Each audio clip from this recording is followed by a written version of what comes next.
청취자 여러분, 지금 듣고 계신 분들도 머릿속으로 엄청나게 거대한 상상을 한번 같이 해보시죠. 네, 어떤 상상일까요? 그 지구상에 존재하는 모든 거대 데이터 센터, 그리고 우리 주머니 속에 있는 수십억 대의 스마트폰, 또 전 세계 연구소에 있는 슈퍼컴퓨터들 있잖아요. 아, 네. 전부 다요. 맞습니다. 그걸 싹 다 한 곳에 모아서 인공지능 연산을 돌린다고 가정해보는 겁니다. 현재 이 모든 연산 능력을 정말 쥐어짜내서 합치면 대략 20기가와트 수준의 전력이 소비되거든요. 그렇죠. 현대 문명의 디지털 혈관을 유지하는 막대한 에너지죠. 네. 그런데 향후 몇 년 안에 AI 스케일링 법칙에 따라서 이 요구되는 연산량이 무려 50배, 그러니까 1테라와트 규모로 폭증하게 된다고 합니다. 20기가와트에서 1테라와트로 한 번에 뛰는 거네요. 맞아요. 비유하자면 약간 이런 겁니다. 거대한 현대적인 메트로폴리스 도시 전체를 그 조그만 시계에 들어가는 건전지 몇 개로 돌려보려는 격이죠. 그야말로 지구의 물리적 한계에 정면으로 충돌한 상황입니다. 사실 애초에 계산 자체가 성립할 수 없는, 그러니까 완전한 임계점인 겁니다. 오늘 우리가 아주 깊게 파헤쳐볼 주제가 바로 이건데요. 네, 2026년 3월 21일 텍사스 오스틴에서 일론 머스크가 발표한 우주 문명 로드맵이죠. 맞습니다. 오늘 분석할 이 로드맵은 방금 말씀하신 그 절망적인 물리적 한계에서 출발합니다. 이건 단순히 기업이 칩 성능을 올리겠다, 아니면 발사체의 크기를 키우겠다, 이런 뻔한 신제품 발표 수준이 아니거든요. 그럼 어떤 의미가 있는 걸까요? 지구라는 행성이 가진 전력망의 용량 한계, 그리고 그 뜨거운 서버를 시킬 냉각수를 감당할 수 수증기의 한계, 또 데이터 센터를 지을 토지의 한계까지 이 모든 물리적 병목 현상을 우주라는 극단적 환경을 통해서 통째로 뚫어버리겠다는 거대한 마스터 플랜입니다. 와, 이게 막상 스케일이 너무 압도적이니까 솔직히 어디서부터 손을 대야 할지 약간 막막할 정도인데요? 그렇죠. 처음 들으면 되게 비현실적으로 들리잖아요. 네. 하지만 논리적으로 하나씩 따져보면 결국 그 1테라와트라는 어마어마한 연산을 감당하기 위해서 가장 밑바탕에 깔려야 하는 건 따로 있잖아요? 네, 바로 연산을 수행할 물리적인 AI 칩이죠. 맞습니다. 무한대에 가까운 엄청난 수량의 칩이 필요할 텐데 대체 그 칩을 어디서 어떻게 만들어낼 것인가? 이게 첫 번째 단추더라고요. 텍사스 오스틴에 무려 200억 달러에서 400억 달러를 쏟아부어서 짓고 있는 테라팹이 바로 그 첫 번째 병목을 깨는 장소였습니다. 이 테라팹이라는 곳은요, 기존 반도체 생태계의 패러다임을 완전히 박살내는 초수직 통합 생산 기지입니다. 초수직 통합이요? 네, 보통 반도체 산업은 애플 같은 팹리스 기업이 설계를 하면 TSMC 같은 파운드리가 위탁 생산을 하고 또 전혀 다른 기업이 패키징이랑 테스트를 하잖아요. 굉장히 고도로 분업화된 과정을 거치거든요. 아, 그렇죠. 여러 식당을 거쳐야 겨우 완성되는 코스 요리 같은 시스템이죠. 정확한 비유입니다.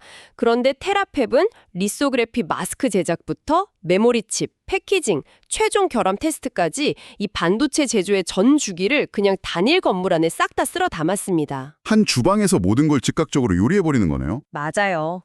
목표 생산량부터가 정말 경이로운데 월 10만 장의 웨이퍼를 처리해서 연간 1,000억 개에서 2,000억 개의 칩을 쏟아내겠다는 계획입니다. 와, 2천억 개요? 주력 생산품은 어떤 건가요? 크게 두 가지입니다.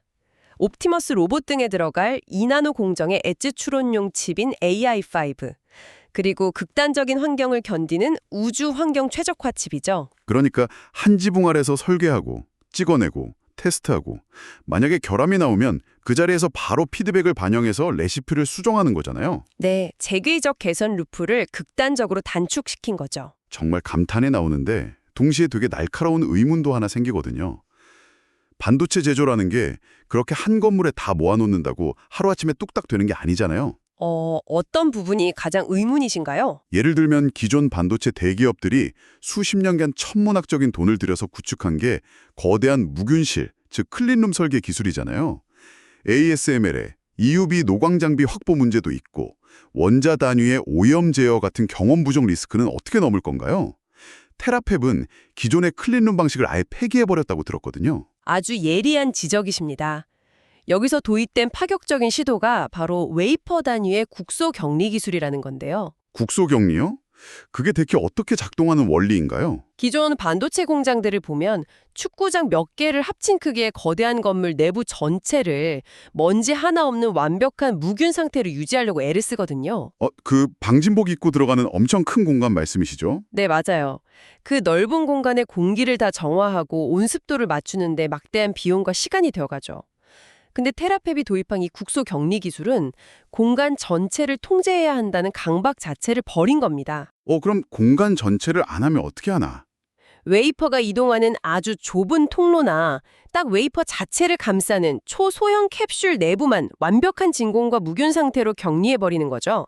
비유를 하자면 거대한 병원 건물 전체를 수술실 수준의 무균실로 짓는 대신에 환자의 상처 부위만 초정밀 무균 캡슐로 덮어버린다. 약간 이런 거네요. 맞습니다. 건물 전체 공기를 정화할 필요 없이 웨이퍼 겉에만 미세한 무균 방어막을 씌운다는 뜻이죠. 야, 그렇게 되면 거대한 클린룸 공사에 막 몇 년씩 매달릴 필요가 없겠네요. 그냥 공장 뼈대만 지어지면 바로 장비 밀어놓고 칩을 찍어낼 수 있는 거잖아요. 그렇죠. 그리고 이게 가능한 아주 결정적인 배경이 하나 더 있습니다. 테라팹은 외부 고객사의 다양한 설계 요구를 일일이 맞춰줘야 하는 범용 파운드리가 아니거든요.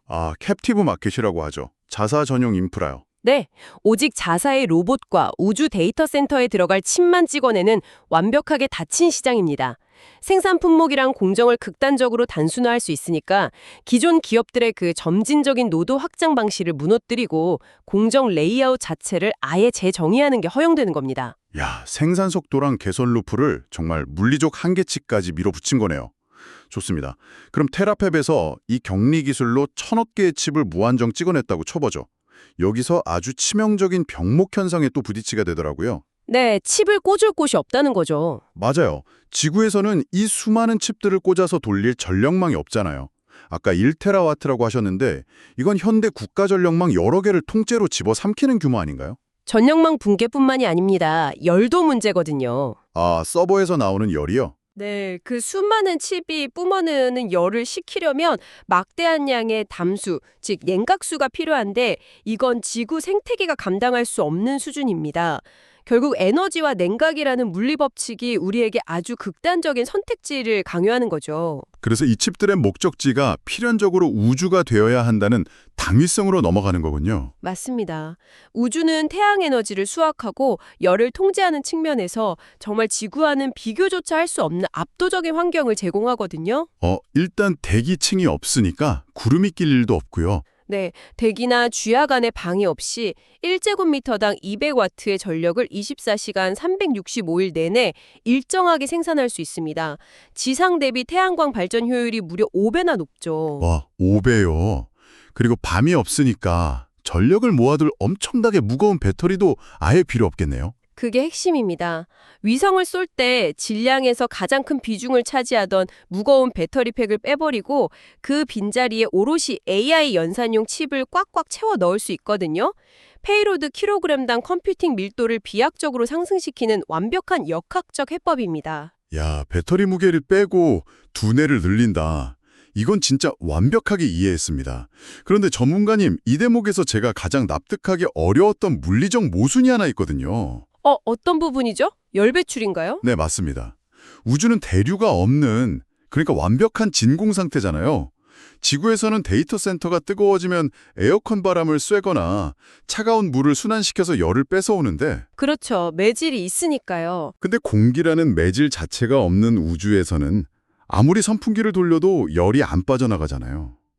열이 갇혀서 펄펄 끓다가 서버가 다 녹아버릴 텐데 바람 한 점 없는 밀폐된 진공관 안에서 슈퍼컴퓨터를 돌리는 셈 아닙니까?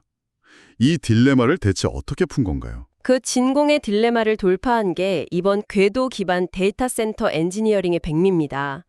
진공 상태에서 열을 배출하는 유일한 물리적 방법은 복사, 그러니까 물체가 머금은 열을 우주 공간에 직접 뿜어내는 것뿐이거든요. 네, 복사열이요. 여기서 슈테판 볼츠만 법칙이 아주 중요하게 작용합니다. 이 법칙에 따르면 물체가 뿜어내는 복사 에너지는 표면 절대 온도의 4제곱에 비례합니다. 절대 온도의 4제곱이요? 네, 다시 말해서 방열기의 온도가 조금만 올라가도 열을 바깥으로 밀어내는 능력이 기하급수적으로, 폭발적으로 늘어난다는 뜻이죠. 온도를 2배로 높이면 열 배출 성능은 16배로 뛴다는 소리군요. 정확합니다. 지상에 있는 일반적인 데이터 센터들은 10이 녹는 걸 막으려고 어떻게든 20도 내외로 서늘하게 유지하려고 발버둥을 치잖아요. 네, 막 거대한 냉각탑도 올리고 하죠. 하지만 우주 데이터 센터는 방열판을 무한정 크게 달 공간이 없으니까 방열판 표면 온도를 60도에서 최대 80도까지 일부러 팔팔 끓게 끌어올립니다. 고온 작동에 최적화된 신소재 칩을 도입하는 거죠. 와, 서버를 식혀야 한다는 상식을 완전히 깨버렸네요. 열을 빼기 위해서 아예 칩 자체를 용광로처럼 뜨겁게 견디게 만든다는 역발상이 정말 흥미롭습니다. 맞습니다. 온도를 극단적으로 높여서 방열 면적을 대폭 줄이는 거죠. 대단하네요.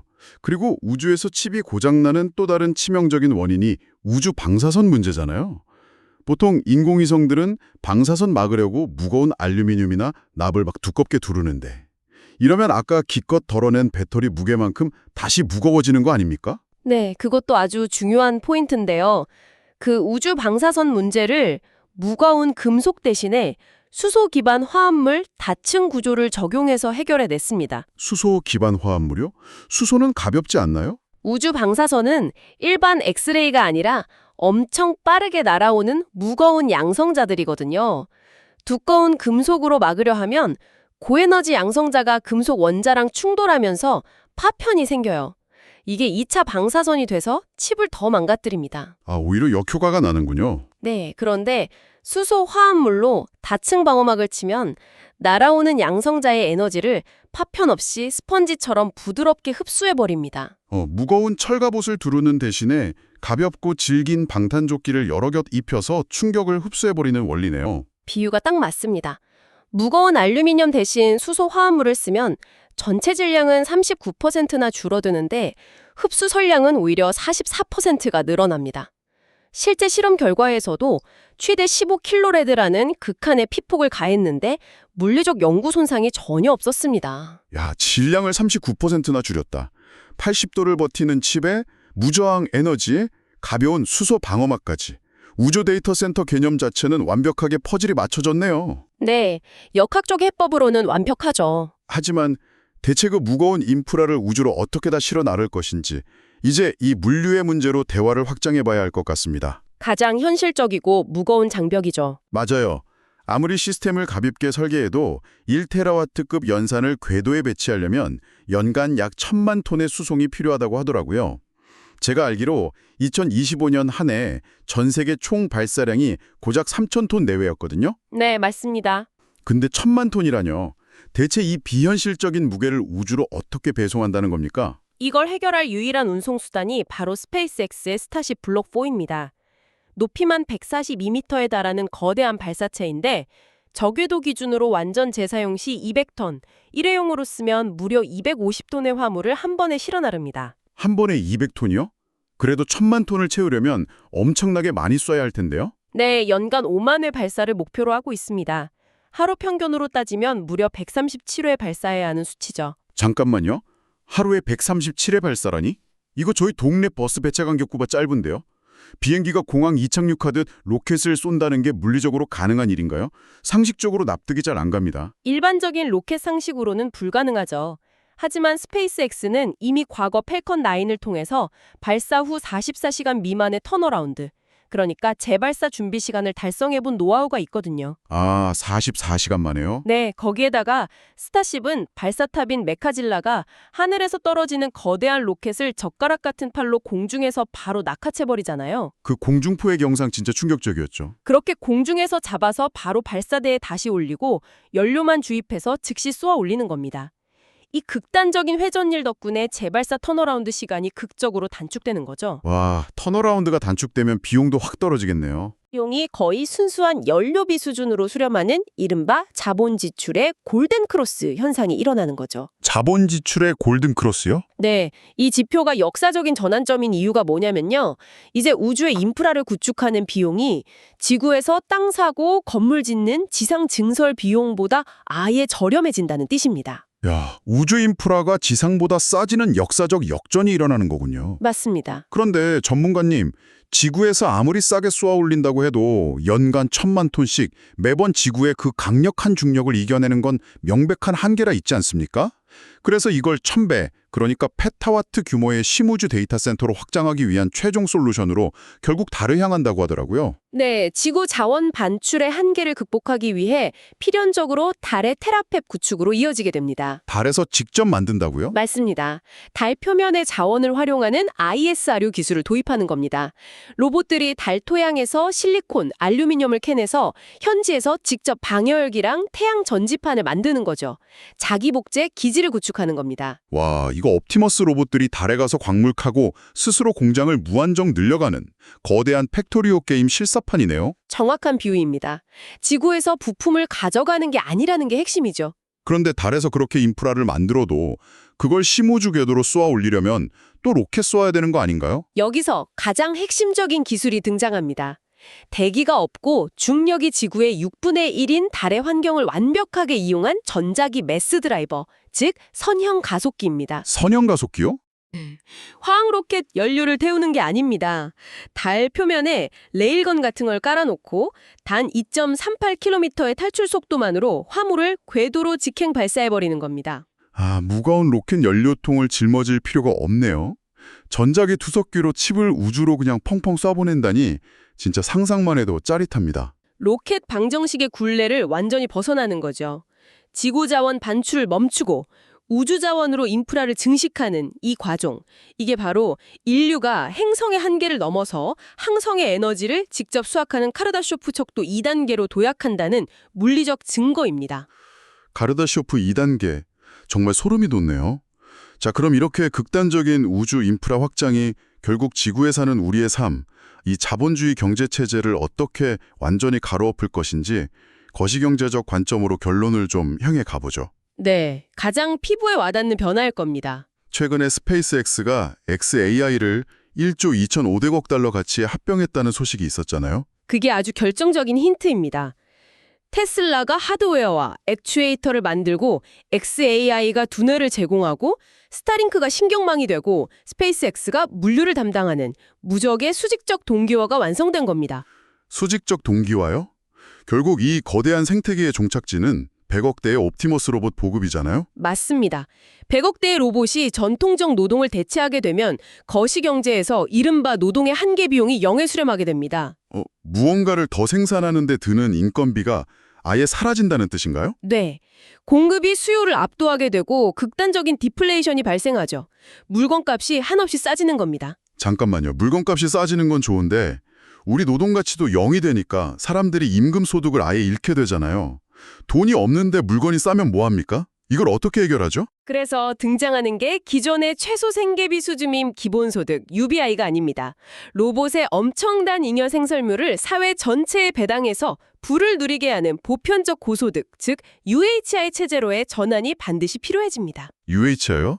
돈의 의미가 사라지고 노동이 순수한 취미가 되는 유토피아 같긴 한데 제가 여기서 약간 반론을 제기하고 싶거든요. 네, 어떤 부분일까요? 100억대의 로봇을 만들 철강이나 플라스틱 원자재가 지구가 버텨낼 수 있을까요? 그리고 희귀한 토지, 예를 들면 한강뷰 아파트나 권력 같은 이른바 위치제의 가치까지 로봇이 무한정 복제해 줄 수는 없지 않습니까? 아주 날카롭고 현실적인 지적이십니다. 맞습니다. 기술 발전으로 절대적인 희소성에서는 해방될 수 있지만 말씀하신 위치제처럼 지리적 한정성이나 권력에 기반한 상대적 결핍은 기술로 해결할 수가 없거든요. 그렇죠. 누구나 한강뷰에 살고 싶어 하니까요. 게다가 더 치명적인 리스크는 과도기에 있습니다.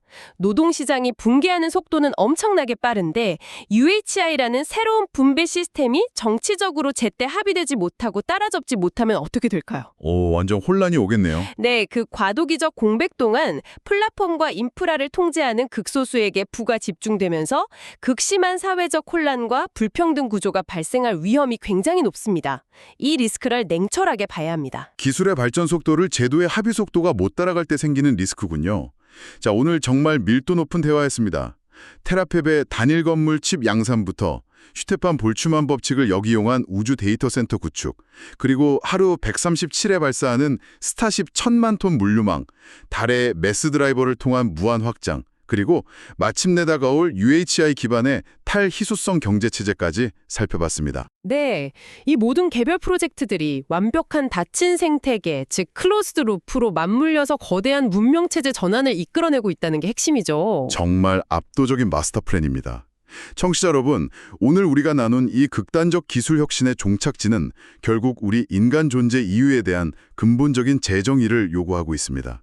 노동의 한계 비용이 제로가 되고 무한한 생산이 기계에 의해 이루어지는 세상이 온다면 인류의 가치는 이제 무엇을 얼마나 생산하느냐가 아니라 어떤 의미를 탐구하고 이 우주에서 어떤 존재로 남을 것인가로 옮겨가게 됩니다. 그 거대한 철학적 특이점이 바로 우리 세대의 눈앞에 다가오고 있다는 사실을 오늘 밤 조용히 생각해 보시기 바랍니다.